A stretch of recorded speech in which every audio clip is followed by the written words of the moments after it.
I'm old-fashioned, and I miss the days when I could look in the mailbox and hope for a handwritten letter or card from a dear friend or family member. Nowadays, all I seem to get are unwelcome bills.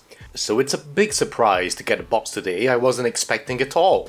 And what a pleasant surprise, because at last. Now, I've used the phrase "at last" many a time in the past, but this time is probably the most fitting time to use it.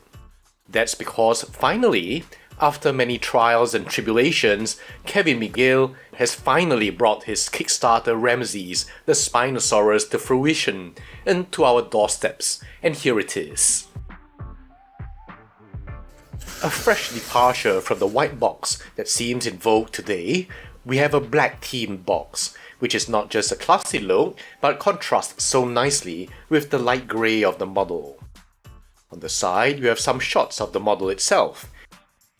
On another, some information about Spinosaurus. The box is a slipcase cover surrounding a foam block.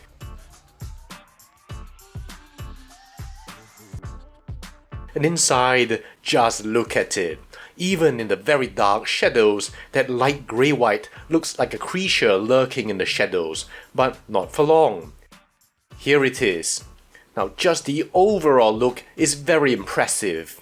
Just an impression of the color, and this thing is beautiful. We've talked about colors that look natural on large animals, and here you have greys, but you can see how you can still achieve a very pleasing result with it. Now, the loudest part is the head, in that striking white and grey with a red crest, but the sweetest part for me are all these subtle tones in the general greys of the torso and the tail. Some nice speckles in the shoulder. Look at these gradients here. Just picturesque to look at. Spinosaurus was estimated to be 14 to 15 meters, or 46 to 49 feet. The scale states 1 to 35, but I estimate the length along the curve to be 56 centimeters. Using an estimated length of 14 meters would make this 1 to 25 scale. And using 15 meters would make this 1 to 27. But of course, if you want to take really crazy length estimates, you can almost make it whatever scale you like. I'll just bracket here with my Wonder Artistic models 1 to 35 humanoid, and then the 1 to 30, and finally 1 to 25, and you can decide for yourself which you think it's closest to. Now let's take a closer look. Now you'll see in the head, then elsewhere later, that the skin design aesthetic is very different from the PNSOs and Haolonggus we've seen. In the upper, you'll see the premaxilla, the maxilla, and the facial areas have a rougher and more pitted texture. I'm delighted to see the crest highlighted in my preferred red. You have, of course, that subneurial notch into which the lower rosette will fit. And here a slightly closer look, you again see that texturing, and I'm delighted to see the nostril in the correct place. You'll also see a very pale yellow here, underlying the black of the maxilla, which lends an element of complex realism that you'll see in the coloration in real animals. From the top, you see that expected slenderness, though unfortunately in mine, there's a warping to the left I'll have to straighten out. The teeth are generally well painted, especially the lower ones, and there is a nice yellowing effect going on. It's a bit more carelessly painted on the upper teeth. Here you see that tongue, very pale looking.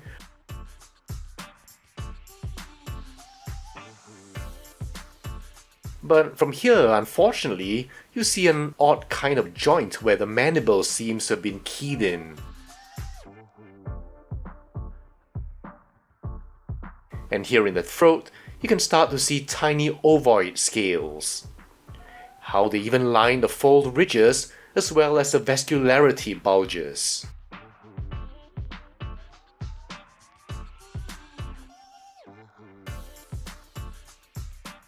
From here, you can see more of that texturing, but also 2 dorsal rows of tiny scutes running down. There's a very nice appearance to this, a little shiny, almost reminds me of fish skin. And going down the side of the neck and the throat area, you can see some of that vascularity. And again, those very nice ovoid scales.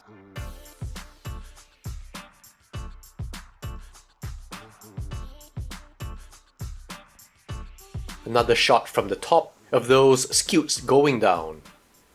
So understated in a natural way. Now getting into the body, you see some mottling, and how that beautiful grey with all its subtle tones, as well as some judicious dry brushing, really bringing out the beauty in this model. Now let's follow these osteoderms running down until they disappear soon after entering the tail region. And overall, it's just such a stylistically different aesthetic from the PNSO. You'll also see those undertones of green-yellow showing through.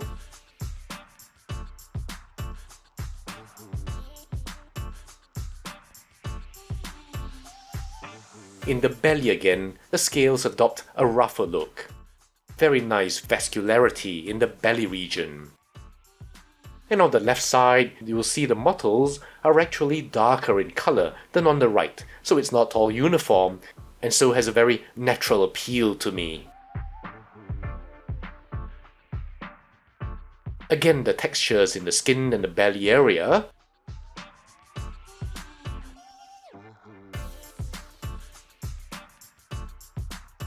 Now tracking back up, you can see that sail and the unique texturing that Kevin has chosen for his Spinosaurus.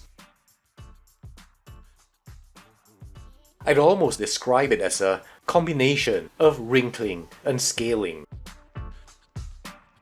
Very, very nice. There's a granularity here that still shows very fine detail. You can see that flame-like coloring really screams out in a sea of grey tones. The bright yellow, the bordering orange, and the transitions are handled very smoothly to accentuate the decoration of the sail. Here you can see signs of the tips of the spinous processes, done again very subtly. And also that detail along the dorsal rim, which you'd have to look hard to see, which is something I always like, because not everything in a real animal is advertised as a design feature.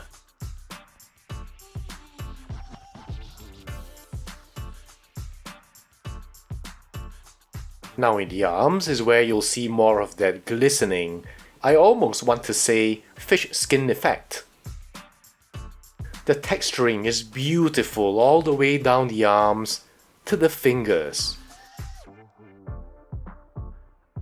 And on the other side too, look at those skin folds at the elbow and the wrist, looking again very natural. And complemented with beautiful texturing again. And of course now we have that thumb claw, and this is done due justice too. Not only is it subtly but very clearly textured to give it a lived-in, keratinous feel, but the shine is also believable as well. It's a very nicely sized claw, and you can really appreciate the thickness around the base of the claw here.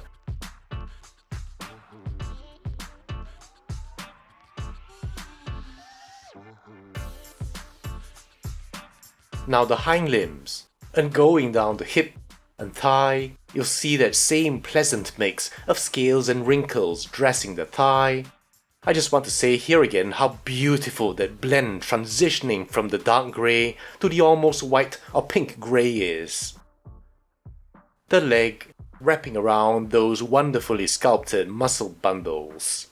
Coming down you see those very well-turned ankles here. And then going into the toes, you'll see they're indeed webbed, as for a wading animal. And from this angle, the reflected light gives you even more appreciation of how finely textured this is. In the hip area, and the deliberate transition to a rougher appearance in the thighs,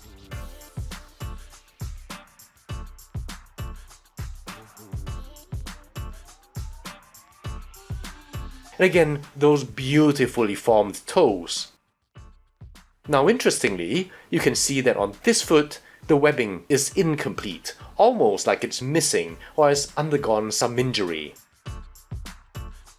And I'm inclined to think this is deliberate, as I seem to recall seeing this in the prototype images. I may be wrong, of course, it's been a while. Now in the tail is the perfect proof that the rougher texture elsewhere is by choice and not lack of refined skill.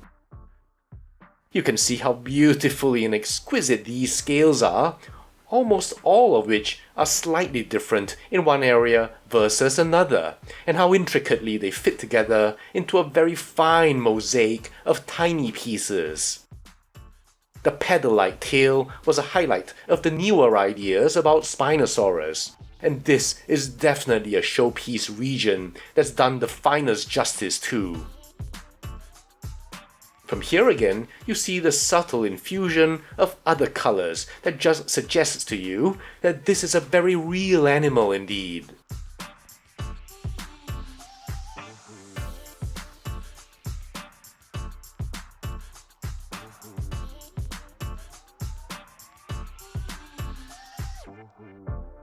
And just a quick look at the top edge here, and again very nice, it's full of that detail you'd have to scrutinize to notice and appreciate. A look from the underside now, which is relatively smooth, and that makes sense to me as a supposedly swimming animal.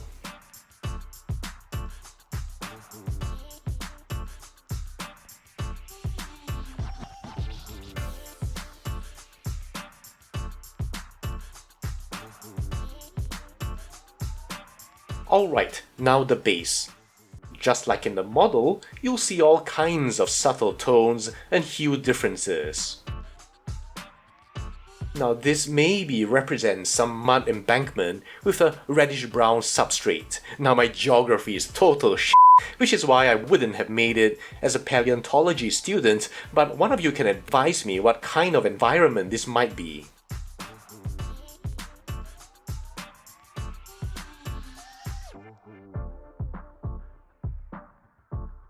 Now here's the only unfortunate thing about this. You can see here that indent where the left foot should fit.